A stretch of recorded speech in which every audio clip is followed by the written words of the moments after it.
Bonjour, bienvenue, c'est Feufeu, bienvenue sur la chaîne. Deuxième vidéo de la série des fiches d'élevage. On a parlé des Messor barbarus pour débuter et bien évidemment, je ne pouvais pas passer à côté d'une autre espèce facile d'élevage. Certains amateurs en myrmécologie estiment que cette espèce est un petit peu comme le premier caca du matin, de la merde. Mais moi, j'estime au contraire que c'est une espèce exceptionnelle, intéressante et justement facile pour débuter et obtenir des résultats impressionnants au niveau de l'observation rapidement. Tout ça sans avoir beaucoup d'expérience dans la myrmécologie. Je parle bien sûr des Lasius niger, une espèce commune, cette petite fourmi noire des jardins qui passe la plupart du temps inaperçue dans l'intérêt que l'on peut porter aux insectes. Mais vous le verrez, même si c'est une espèce facile qui accepte les erreurs, elle demande quand même quelques conditions de maintien pour que tout se passe bien dans sa colonie. Alors, on va pas attendre plus longtemps. Moi, je vous propose d'aller voir tout de suite ces Lasius en détail.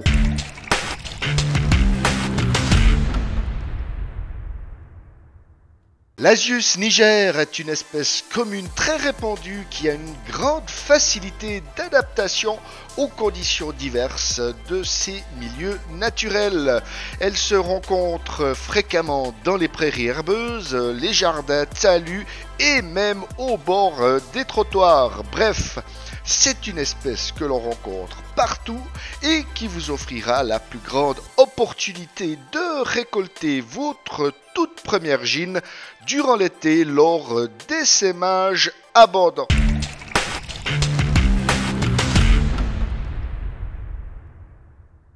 Indépendante et claustrale, la gine fonde grâce à ses réserves de nourriture. Une toute première génération d'ouvrières arrivera 6 semaines environ après l'essaimage, qui a lieu en juillet, août, voire même en septembre selon les régions. Les fondations passent donc leur première diapose avec une petite dizaine d'ouvrières en général. Et hop, la première étape est déjà terminée et relativement simple à réussir.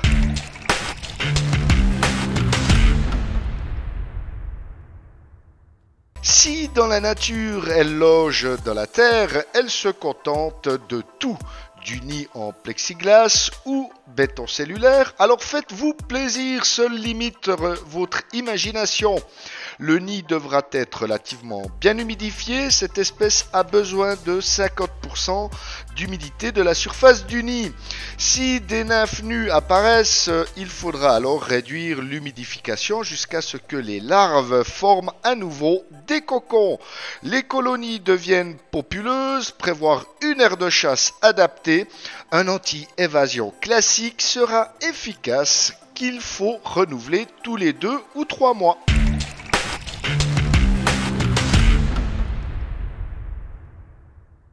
Lasius est autogène, hétérodynamique. La diapose est une obligation et est déclenchée par l'horloge biologique de l'insecte, indépendamment des conditions extérieures. Les indices d'une diapose sont souvent un arrêt de la ponte, du développement du couvain et de l'activité générale de la colonie. In natura, l'hivernage s'effectue environ de mi-octobre à mars. En captivité, il est possible de lui offrir 3 mois de diapose à une température de 10 degrés en moyenne. Dans l'idéal, une baisse puis une remontée graduée de la température est préférable. Bien nourrir la colonie de liquide sucré avant de la mettre au froid est préférable. Durant la diapose, il n'est pas nécessaire de les nourrir.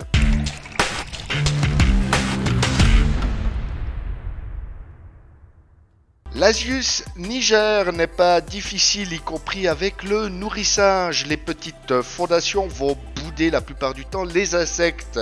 Préférez donc les petites proies tendres comme les mouches domestiques.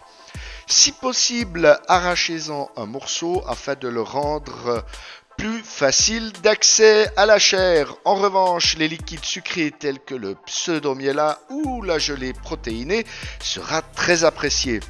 Les ouvrières sont rapidement physiogastres et en tube ASL Agile n'hésite pas à aller directement prendre sa part. En grandissant, la colonie acceptera toutes sortes de nourriture avec toujours une préférence pour les liquides sucrés.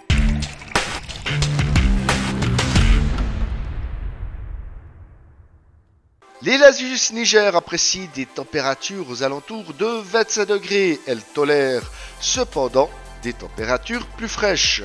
Il ne sera dès lors pas nécessaire de les chauffer, le temps de développement est en fonction de la température. Il faut compter à 25 degrés environ 6 semaines pour le passage de l'œuf à l'imago.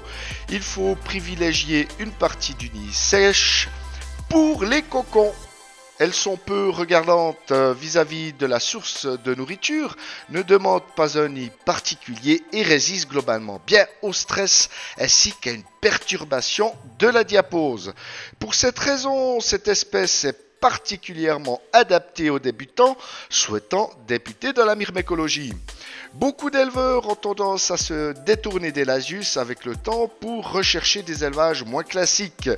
Cependant, cette espèce saura vous surprendre au fil du temps et vous réservera des heures insoupçonnées d'observation.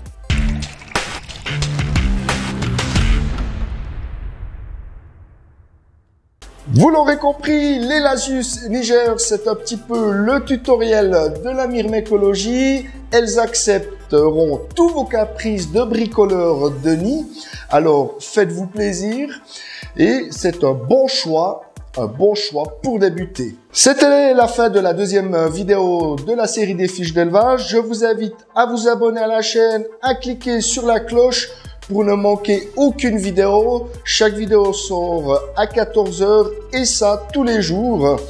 Alors, moi je vous dis à tout bientôt et portez-vous bien. Ciao, ciao.